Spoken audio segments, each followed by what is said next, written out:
Emery Songer here live on KBOE Radio, and I'm currently being joined by WWE Superstar and Iowa native Seth Rollins. Seth, how's it going today? It's going great, man. How are you? I am doing fantastic. One thing that I really like to do when I do interviews like this is just kind of let the people who may not be super familiar with you, and even those who might be, talk about kind of the history, how you got started, because for people who are WWE fans, there's not been an Iowa guy like this before, especially at the top level in the main event scene. Can you take me through how you got started in wrestling in rural Iowa? Yeah, man. I was a fan growing up as a kid, and just decided that it was what I wanted to do with my life.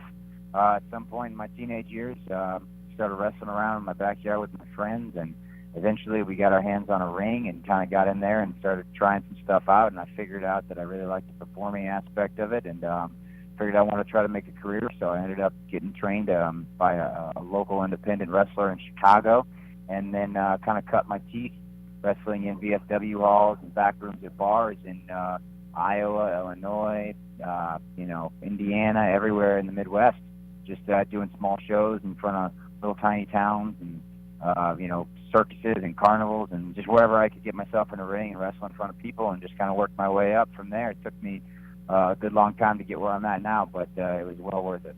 Well, even by WWE standards, you're still a young guy, but just keeping on that same topic, you're actually giving back to the wrestling community. I talked to you a few years ago, and you had just gotten started with Black and Brave Wrestling with one of your buddies over in the Quad Cities area. Take me through the difference between being the guy that's coming up through the ranks and then being the guy that's trying to tutor some younger, aspiring wrestlers who are trying to get where you're at now. It's just a matter of experience. That's pretty much the best way and the only way to learn in our industry is just get out there and have matches. We have a wrestling school now in Moline, Illinois called the Black and Brave Wrestling Academy. For those of you who don't know, I used to wrestle with Tyler Black and my tag team partner when I broke in with Merrick Brave, and we had a tag team in the Midwest called the Black and the Brave. Merrick does the majority of the hands-on training. And I'm there a good percentage of the time. But, for example, when we have longer tours, like we just got back from 2 weeks in Europe, I'm not able to be there throughout the week. But Merrick does a great job. He's extremely educated and a good professional and handles the school really well, pretty much does the same stuff I would. So he's there most of the time, and it's just a great experience to be able to put a wrestling school in the Midwest and give a place for young guys and gals to come and learn the right way to do things. It's pretty rewarding for me just to see their progress, from coming in and not knowing anything to, some of the students have stuck around the area now for well over 2 years, and just to see how far they've come and how they progress as people is a very cool thing. Well, I mentioned you're still a young guy, but you have been in front of the WWE Universe for almost 4.5 years now, going on 5. You've had some title reigns, and you've been one of the top heels in the company as a bad guy. You broke away from your faction, the Shield, which you were brought up with on the main roster in 2012, and now you flipped the script a little bit. Going into WrestleMania season, you turned into a good guy. You battled through another knee injury, and now you're one of the guys that the entire WWE Universe is out there cheering for, chanting your name, so giving you a lot of support. Before we get to talk about the knee injuries and how you've been able to come back from that, take me through the philosophical standpoint of trying to get everybody to hate you as much as possible, and now one of the most loved guys on the roster.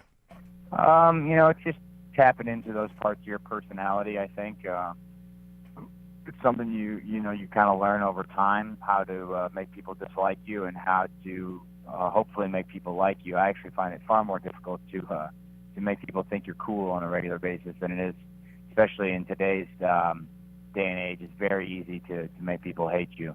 But yeah, it's an interesting thing. It's cool to have played both sides of the fence now, and it's just a matter of having the I don't know what you want to call it, but having the courage to kind of look in the mirror and understand that we all carry with us some good and some evil, and when you're out there playing a bit of a character, you have to be able to tap into both sides of those. So I felt very comfortable as a heel, as a bad guy. It was easy to find that in my nature, and now I'm just trying to learn the other side of things. So it's been a blast so far, and it's kind of happened organically. You mentioned the knee injuries. People have kind of got on my side a little bit, so it's been pretty cool. Yeah, the knee injuries. Let's talk about those, because you were in the middle of an amazing title reign, being the guy everybody hated.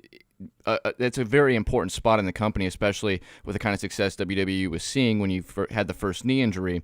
You come back from that. I watched the documentary on the WWE Network that talked about your recovery from that and how strenuous that must have been. You got a great reaction when you returned, even though you were still a bad guy. And then the second knee injury threatened this year's WrestleMania.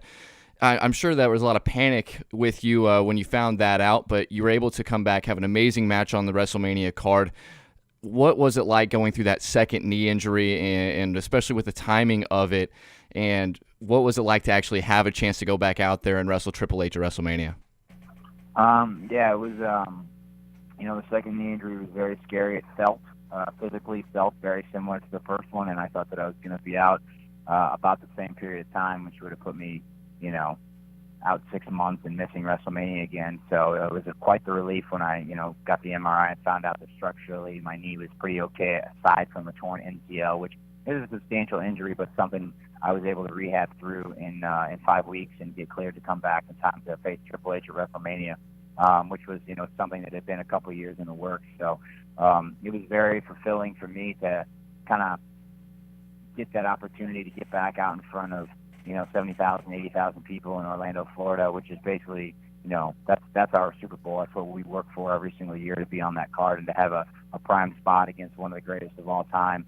And to go out there and have what I thought was a pretty stellar match, too, was nice. So it all worked out, and I was just very fortunate and happy that I got the opportunity to get back on the grandest stage at WrestleMania. Well, now we look at this roster, and you are looking at Samoa Joe across of the ring. People like me who really enjoy professional wrestling, I never thought I'd see a day where Samoa Joe and AJ Styles and Kevin Owens are currently on the WWE main roster in big spots on the card, while guys like Chris Jericho and Triple H are still around. My thoughts of seeing, I always like to try to think in my head what really cool matchups would be, but now with this developmental system WWE has, there are so many other guys that have been amazing on the independent scene, like Hideo Itami, or Kenta as he was on the independents, who we haven't even got a chance to see against a lot of these guys on the main roster. Who are some of the guys that you would really like to have a program with that you didn't think that you would see alongside you in the WWE? I'd like to get the opportunity to have a one-on-one match with AJ Styles at some point. You mentioned guys down at NXT, so, obviously someone like Hideo Itami or Roderick Strong would be nice to rekindle some old matches with him. It's nice getting to get it back into the ring with Samoa Joe again. I just got to watch a new kid that they signed, Aleister Black, who I watched on the European Independents with Tommy End for a long time as well. He's extremely talented. So yeah, there's a ton of guys down in Orlando working hard that I'd love to have come up so we could get in the ring and tear it up. All right, Seth, last question for you. Comic-Con coming up this week, Des Moines, Iowa. This is the main reason why we're talking here, and we just found out that Stan Lee's actually going to be there. This is going to be a very fun time for everybody, and I believe you're doing a Q&A as well. What are you expecting from this weekend over at the Civic Center? Well, it's pretty cool because it's coming back to Iowa. I get to be in my home state and meet a lot of my home state fans and people that may not even know that I was from Iowa. Might see that and come by and check it out. And I'm expecting a lot of Midwestern hospitality, just nice people and hopefully some fun questions and a good time. And what better way to spend a Sunday afternoon? So I'm looking forward to the whole thing. I did not know Stan Lee's going to be there. That's kind of a big coup as well for the Wizard World and for Des Moines. So should be a great time, man. Looking forward to everybody coming out and saying hi. Seth Rollins of WWE, thank you so much for joining us, and we can't wait to see you over at Comic-Con. Thank you.